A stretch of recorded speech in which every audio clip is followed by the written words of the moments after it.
Alors, une voix lança dans son dos. « Voilà qui est fait.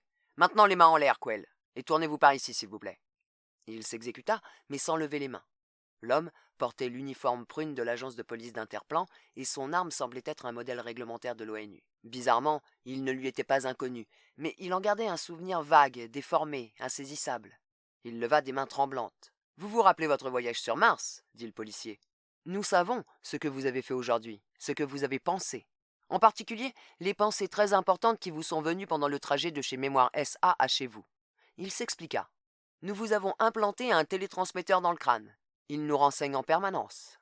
Un émetteur télépathique. Une application d'un plasma vivant découvert sur Luna. » Il frissonna de dégoût envers lui-même. La chose vivait en lui, à l'intérieur de son propre cerveau. Elle se nourrissait, écoutait, se nourrissait encore. Mais la police d'Interplan se servait bel et bien de ces créatures, il le savait. On en avait même parlé dans les homéojournaux. Sans doute était-ce donc vrai, si affreux que ce fût. « Pourquoi moi ?» protesta Quell d'une voix éraillée. Qu'avait-il fait? Ou pensé? Est-ce que tout cela avait à voir avec Mémoire? À la base, répondit le flic d'Interplan, cela n'a rien à voir avec Mémoire. C'est entre vous et nous. Il tapota son oreille droite. Je capte toujours vos processus mentaux via le transmetteur encéphalique. Il portait un petit bouchon en plastique blanc dans l'oreille. Donc je dois vous prévenir. Tout ce que vous pensez peut être retenu contre vous. Il sourit. Mais ça n'a plus d'importance maintenant. À cause de ce que vous avez pensé, de ce que vous avez exprimé, vous vous êtes d'ores et déjà condamné à l'oubli. Ce qui m'ennuie, c'est que chez Mémoire, sous l'effet de l'anarchidrine, vous ayez mentionné votre voyage devant les techniciens et leur patron McLean. Vous leur avez révélé où vous êtes allé, pour le compte de qui, et en partie ce que vous y avez fait. Vous leur avez fait une peur bleue. Ils regrettent amèrement d'avoir fait votre connaissance. Il ajouta d'un air pensif, et ils n'ont pas tort. Quell répliqua. Je n'ai jamais fait ce voyage. Ce sont les techniciens de McLean qui m'ont mal implanté une fausse séquence mémorielle. Puis, il repensa à la boîte trouvée dans le tiroir de son bureau, celle qui contenait les formes de vie martiennes, et au mal qu'il avait eu à les ramasser. Ce souvenir-là lui semblait bien réel. Pour ce qui était de la boîte, c'était une certitude. À moins que McLean ne l'ait placée chez lui. Peut-être s'agissait-il d'un des fameux artefacts à conviction dont il lui avait rebattu les oreilles. Le souvenir de mon voyage sur Mars me paraît peut-être douteux, songea-t-il, mais malheureusement, la police d'Interplan, elle, est tout à fait convaincue. Pour elle, je suis vraiment allé sur Mars, et elle pense que je m'en rends compte, du moins partiellement. Nous savons non seulement que vous êtes allé sur Mars, confirma le flic d'Interplan, répondant ainsi à ses pensées, mais aussi que vous avez suffisamment retrouvé la mémoire pour nous causer des ennuis. Et il ne nous servirait à rien d'effacer cela de votre mémoire consciente. Vous retourneriez simplement chez Mémoire, et tout recommencerait. Et nous ne pouvons rien faire contre eux, car notre juridiction ne s'étend qu'à nos propres agents. Quoi qu'il en soit, McLean n'a commis aucun délit. Il considéra Quell. D'ailleurs, concrètement, vous non plus. Vous n'êtes pas allé chez Mémoire dans le but de recouvrer la mémoire, mais, nous le voyons bien, pour la même raison que les autres clients. L'attrait de l'aventure qu'éprouvent les gens ordinaires, dépourvus de talent particulier. Il ajouta, malheureusement, vous n'êtes ni ordinaire, ni dénué de talent, et vous avez déjà connu trop de sensations fortes. Un traitement mémoire était bien la dernière chose au monde, que dis-je, dans l'univers entier, qu'il vous fallait. Rien n'aurait pu vous être plus fatal. À vous et à nous, par la même occasion, sans parler de McLean. Quell demanda. En quoi le souvenir de mon voyage, de ce prétendu voyage, peut-il vous causer des ennuis? C'est que, expliqua le molosse d'Interplan, vos faits et gestes sur place ne correspondent pas à notre image de marque de père irréprochable, défenseur de la veuve et de l'orphelin. Vous avez accompli pour nous ce que nous ne faisons jamais, ainsi que vous allez bientôt vous en souvenir, grâce à l'anarchidrine. Il y a 6 mois que cette boîte de vers et d'algues morts traîne dans votre tiroir de bureau, depuis votre retour. À aucun moment, vous n'avez manifesté la moindre curiosité à son endroit. Nous ne savions même pas que vous l'aviez avant que vous ne vous en souveniez en rentrant de chez Mémoire. Nous sommes alors venus la chercher en 4e vitesse. Il ajouta, bien inutilement, sans aucune chance de réussir. Nous n'avions pas le temps. Un deuxième flic d'Interplan vint rejoindre le premier et ils se consultèrent brièvement. Pendant ce temps, Quell réfléchissait à toute allure. En effet, il se rappelait mieux maintenant. Le flic avait raison pour l'anarchidrine. À la police, on devait s'en servir aussi. Mais non, il savait pertinemment qu'on s'en servait. Il avait vu leurs agents l'utiliser sur un prisonnier. Où donc? Quelque part sur Terra? Plus vraisemblablement sur Luna, estima-t-il en découvrant la scène qui émergeait de sa mémoire encore très déficiente, mais lui revenait de plus en plus vite. Alors, il se souvint d'autre chose, la raison pour laquelle on l'avait envoyé sur Mars, la mission qu'il y avait accomplie. Pas étonnant qu'on ait effacé sa mémoire. « Nom de Dieu !» s'écria le premier des deux flics en interrompant sa conversation avec l'autre. De toute évidence, il avait capté les pensées de Quell. « Les choses se gâtent. C'est même ce qui pouvait arriver de pire. » Il s'approcha de Quell en braquant à nouveau son pistolet sur lui. « Nous devons vous tuer, annonça-t-il, immédiatement. » Inquiet, son collègue intervint. « Pourquoi immédiatement? Et si on le transportait simplement à Interplan New York en laissant les autres? Lui sait très bien pourquoi, répliqua le premier flic.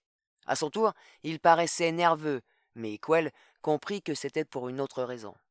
Sa mémoire était presque entièrement revenue, et il comprenait parfaitement l'effroi de l'agent.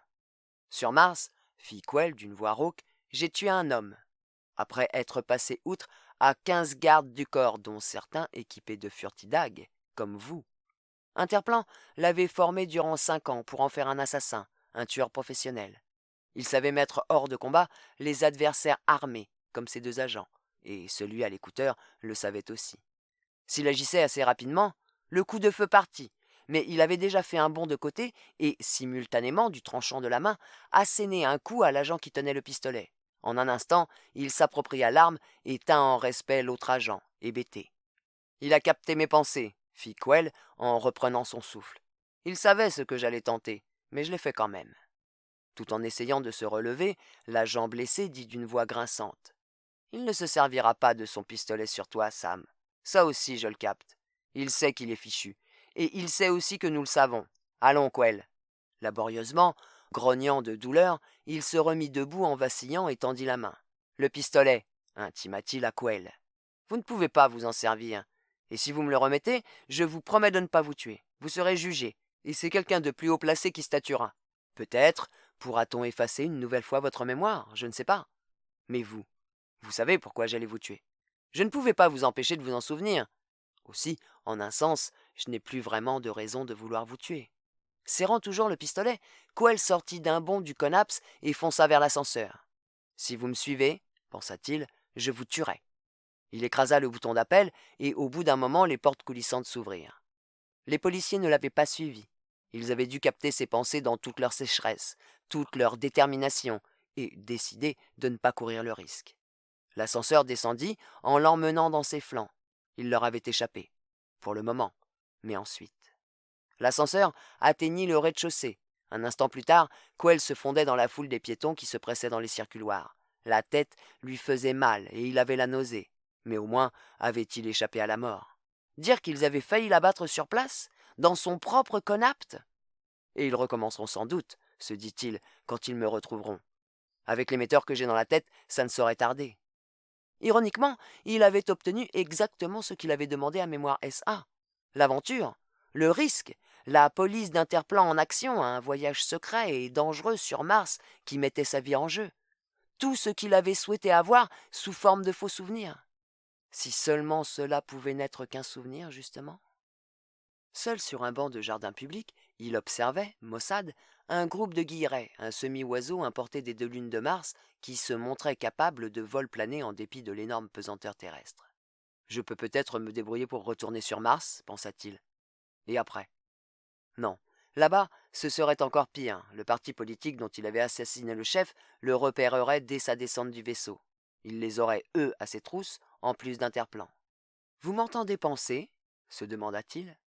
C'était la porte ouverte à la paranoïa que d'être assis là, tout seul, aller sentir chercher sa fréquence émettrice, l'espionner, l'enregistrer, discuter son cas. Il frémit, puis se releva et se mit à errer sans but, les mains profondément enfoncées dans ses poches.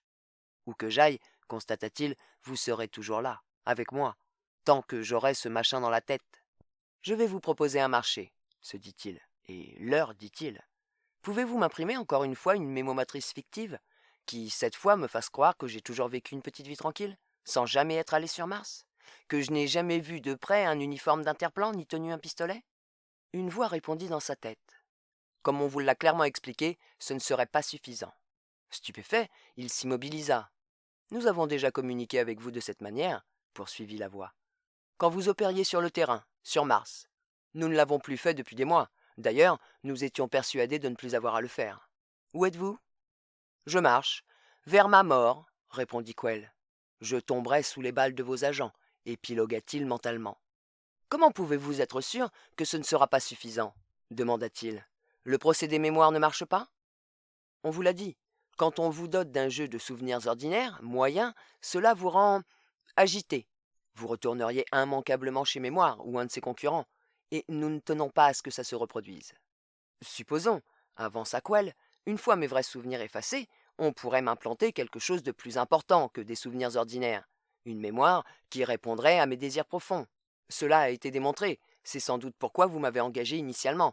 Mais il vous faudrait trouver une autre solution, quelque chose d'équivalent. Par exemple, j'étais l'homme le plus riche de Terra, mais en fin de compte, j'ai fait don de ma fortune à des œuvres éducatives. Ou alors, j'ai été un célèbre explorateur des lointaines contrées de l'espace. Un truc dans ce genre, non? Silence. Pourquoi ne pas tenter le coup? Fit-il, à court d'arguments. Convoquez vos meilleurs psychiatres militaires, explorez mon esprit, percez à jour mon rêve le plus cher. Pourquoi pas des femmes? Suggéra-t-il. Des milliers de femmes, comme Don Juan. Je pourrais être un ex-playboy interplanétaire, avec une maîtresse dans chaque ville de Terra, Luna, Mars. J'aurais laissé tomber pour cause d'épuisement. Je vous en prie, se plia-t-il, essayons au moins. Dans ce cas, vous vous rendriez de vous-même? Demanda la voix dans sa tête. Si nous acceptions de trouver une solution de ce genre, en admettant que ce soit possible. Après un temps d'hésitation, il répondit. Oui, je prends le risque, pensa-t-il, de croire que vous ne me ferez pas tout bonnement abattre. À vous de faire le premier pas, reprit la voix. Venez vous rendre, et nous verrons les possibilités qui s'offrent à nous. Toutefois, si nous échouons, si vos véritables souvenirs se mettent à réapparaître, comme en ce moment, il y eut un silence, puis nous serons forcés de vous supprimer. Vous devez le comprendre. Alors, Quell, vous voulez toujours faire l'essai? Oui, répondit-il, car l'autre terme de l'alternative était la mort immédiate et certaine. Au moins, de cette façon, il avait une chance, si mince qu'elle fût. Présentez-vous au siège new-yorkais, indiqua la voix. 580, 5e avenue, 11e étage. Dès que vous vous serez rendu, nos psychiatres se mettront au travail sur vous. On vous fera passer des tests de personnalité. On tentera de découvrir votre fantasme fondamental. Ensuite, on vous ramènera ici, chez Mémoire. On les mettra dans le coup afin qu'ils réalisent ce fantasme par substitution rétroactive. Après cela, bonne chance. Nous vous devons bien cela. Vous avez été un précieux instrument pour nous. Il n'y avait aucune malveillance dans la voix. On avait, l'organisation avait, plutôt de la sympathie pour lui. Merci, dit Quell. Sur ce, il se mit à la recherche d'un robot-taxi. Monsieur Quell, expliqua le psychiatre d'Interplan, un homme d'un certain âge, à l'expression sévère. La nature de votre désir fantasme de base est des plus intéressantes. Elle n'a sans doute rien à voir avec ce que, consciemment, vous pouvez imaginer ou supposer. C'est généralement le cas, et j'espère que cela ne vous troublera pas trop de vous l'entendre révéler. Un officier d'Interplan était présent. Il était très haut placé. Il commenta sèchement. Il n'a pas intérêt à être trop troublé s'il ne veut pas y passer. Contrairement au fantasme qui consiste à vouloir être un agent secret d'Interplan, continua le psychiatre, fantasme d'ailleurs assez cohérent dans la mesure relative où il est le produit d'une certaine maturité. L'aspiration sous-jacente correspond à un rêve saugrenu remontant à votre enfance. Rien d'étonnant donc à ce que vous n'en ayez plus souvenir. Votre fantasme est le suivant, monsieur Quell. Vous avez 9 ans, et vous marchez seul sur un chemin de campagne. Une flotte de vaisseaux spatiaux d'un genre inconnu, venus d'une autre galaxie, atterrit juste devant vous. Personne d'autre que vous ne les voit. Les créatures qu'ils renferment sont minuscules, inoffensives, un peu comme des mulots, ce qui ne les empêche pas de vouloir envahir la Terre. Des dizaines de milliers de vaisseaux identiques vont bientôt débarquer. Et j'imagine que je les arrête à moi tout seul, intervint Quell, avec un mélange d'amusement et de dégoût. Je les élimine sans aide, sans doute en les écrasant sous mon pied.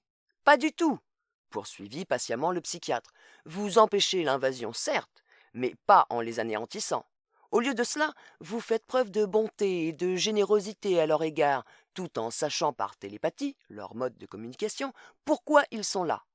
N'ayant jamais rencontré d'organisme intelligent manifestant une telle humanité, Afin de vous prouver leur gratitude, ils concluent un pacte avec vous. » Quell compléta. « Ils n'envahiront pas la terre tant que je serai vivant. » Exactement. Le psychiatre s'adressa à l'officier d'Interplan. « Vous voyez, cela correspond à sa personnalité, malgré le mépris qu'il affecte. Ainsi, par le simple fait que j'existe, reprit Quell, en sentant croître en lui un sentiment de plaisir, que je vis, j'empêche la terre de tomber sous un joug étranger. Dans ce cas, je suis effectivement la personne la plus importante au monde, sans lever le petit doigt. » « C'est tout à fait ça, » acquiesça le psychiatre, « et le fantasme constitue le pivot même de votre psyché. C'est un fantasme d'enfance, qui vous a marqué pour la vie, et que, sans psychothérapie, sans thérapie médicamenteuse, vous ne vous seriez jamais remémoré. Il a toujours été en vous, mais enfoui. » Le gradé de la police demanda à McClellan, qui, assis à côté de lui, écoutait attentivement. « Pouvez-vous lui implanter un mémomodèle extrafactuel aussi poussé ?»« On nous présente toutes les formes possibles et imaginables de fantasmes, » répondit McClellan. « Et franchement, j'ai déjà entendu bien pire. C'est dans nos possibilités. D'ici 24 heures, il ne se contentera pas seulement de souhaiter avoir sauvé la Terre, il croira dur comme fer qu'il l'a fait. » L'officier supérieur de la police déclara. « Bon, vous pouvez y aller. En prévision du nouvel implant, nous avons une fois de plus effacé le souvenir de son voyage sur Mars. » Quell intervint. « Quel voyage sur Mars ?» Comme personne ne répondait, il renonça à sa question, mais à contre-cœur. De toute façon, un véhicule de la police venait de faire son apparition. McClellan, l'officier supérieur et lui s'y tassèrent, et ils prirent la direction de Chicago. « Attention à ne pas commettre d'erreur cette fois, » conseilla l'officier à McClellan, qui semblait inquiet. « Je ne vois pas ce qui pourrait clocher, » marmonna ce dernier en transpirant. « Cela n'a rien à voir avec Mars ou Interplan cette fois. Empêcher à soi tout seul l'invasion de la Terre par les habitants d'une autre galaxie, » il secoua la tête. « Dites donc, les gosses ont de ces fantasmes, et à force de vertu par-dessus le marché, pas par la force. Un peu tordu, je trouve. » Il se tamponna le front avec un grand mouchoir en lin. Personne ne dit rien. « Dans le fond, ajouta-t-il, c'est touchant. Mais présomptueux, rectifia froidement le policier, dans la mesure où l'invasion reprendra quand il mourra. Pas étonnant qu'il n'en soit pas conscient. C'est le fantasme le plus extravagant que j'ai jamais rencontré. » Il jeta un regard désapprobateur à Quell. « Quand je pense que ce type émargeait chez nous. » Arrivés chez Mémoire, ils furent fiévreusement accueillis par Shirley, la réceptionniste. « Contente de vous revoir, monsieur Quell, » fit-elle, en battant des paupières. Ses seins ronds comme des melons, ce jour-là maquillés en orange lumineux, tressautaient d'émoi. « Je suis navrée que tout cela se soit si mal passé la dernière fois. Je suis sûre que ça ira bien mieux cette fois-ci. » McClellan, qui continuait à se tamponner machinalement le front avec son mouchoir bien plié, ajouta. « On a intérêt à ce que ça marche, en effet. » Il alla prestement chercher Love et Killer, et tous gagnèrent la salle de traitement. Là, il les abandonna et alla attendre dans son bureau en compagnie de Shirley et de l'officier supérieur. « Avons-nous une pochette adéquate, monsieur McClellan ?» demanda Shirley, qui, dans son agitation, le heurta au passage et rougit pudiquement. « Il me semble que oui. » Il fouilla dans sa mémoire, puis renonça et consulta le tableau des références. « On va utiliser une combinaison des pochettes 81, 20 et 6, décida-t-il à haute voix. Il rapporta de la chambre forte les pochettes correspondantes et entreprit de les inspecter. Dans la 81, expliqua-t-il, une baguette magique qui guérit les maladies lui a été offerte, je parle du client, en l'occurrence M. Quell, par des êtres d'une autre galaxie en signe de gratitude. « Elle marche ?» demanda l'officier de police avec curiosité. « Elle a marché, » expliqua McClellan, « mais il l'a épuisée il y a bien longtemps en s'en servant pour guérir tout et n'importe quoi. Maintenant, ce n'est plus qu'un souvenir. Mais il se rappelle qu'elle fonctionnait remarquablement. » Il gloussa, puis ouvrit la pochette 20. Un papier du secrétaire général de l'ONU, le remerciant d'avoir sauvé la Terre. Ça ne concorde pas tout à fait, car dans le fantasme de Quell, personne n'est au courant de l'invasion à part lui. Mais on va le rajouter pour faire vraisemblable. Il examina ensuite la pochette 6. Qu'y avait-il donc là-dedans? Il ne se souvenait plus. Fronçant les sourcils, il plongea la main dans le sachet en plastique sous l'œil attentif de Shirley et du policier. « Ce sont des inscriptions, » dit Shirley, « rédigées dans une drôle de langue. »« Ce document explique qui étaient ces êtres, » déclara McClellan, « et d'où ils venaient. Il y a même une carte stellaire détaillée qui retrace leur trajet jusqu'ici et leur système d'origine. Naturellement, comme c'est écrit dans leur langue, il ne peut le déchiffrer. Mais il se souvient qu'ils le lui ont lu dans sa langue à lui. Il rassembla les 3 artefacts au centre de son bureau. Il faut faire déposer ces objets chez Quell, dit-il au policier, afin qu'il les trouve en rentrant. Ils confirmeront son fantasme, c'est la POS, la procédure opératoire standard. Il eut un petit gloussement nerveux. Il se demandait ce qui se passait du côté de Love et Killer. À ce moment-là, l'intercom bourdonna. Monsieur McClane, je suis désolé de vous déranger, mais c'était justement Love. Pétrifié, McClane resta sans voix. Il y a un problème. Vous devriez peut-être venir et superviser les opérations. Comme la dernière fois, Quell a bien réagi à l'anarchidrine. Il est inconscient, détendu, réceptif, mais... McClane s'élança vers la salle de traitement. Allongé sur une table d'auscultation, Douglas Quell respirait lentement et régulièrement. Les yeux mi-clos, il était vaguement conscient de ce qui l'entourait. « Nous avons voulu l'interroger, » dit Love tout pâle, pour savoir où situait exactement le souvenir fantasme d'avoir sauvé la Terre à lui seul. Et assez curieusement, ils m'ont demandé de ne rien dire, marmonna Quell d'une voix que le médicament rendait pâteuse. C'était ça, le marché qu'on avait conclu. Je n'étais même pas censé m'en souvenir. Mais comment oublier une chose pareille? Ça ne doit pas être facile, en effet, se dit McClane. Vous y êtes pourtant parvenu jusqu'aujourd'hui. Ils m'ont même remis un parchemin signifiant leur reconnaissance, murmura Quell. Il est caché dans mon conapt, je vous le montrerai. S'adressant à l'officier d'Interplan qui l'avait suivi, McClane déclara. Ma foi, si je puis me permettre un conseil, il vaudrait mieux ne pas le tuer. Sinon, ils reviendront. Ils m'ont aussi donné une baguette magique invisible qui permet d'éliminer n'importe quoi, marmonna Quell, dont les yeux étaient à présent hermétiquement clos. C'est avec ça que j'ai tué le type que vous m'avez envoyé descendre sur Mars.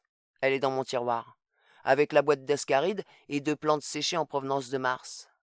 Sans mot dire, l'officier d'Interplan tourna les talons et sortit à grands pas. Je n'ai plus qu'à ranger mes pochettes d'artefacts à conviction, songea McClane avec résignation. Il regagna son bureau à pas comptés, y compris les félicitations du secrétaire général de l'ONU. Après tout, les vrais ne tarderaient sans doute pas à arriver.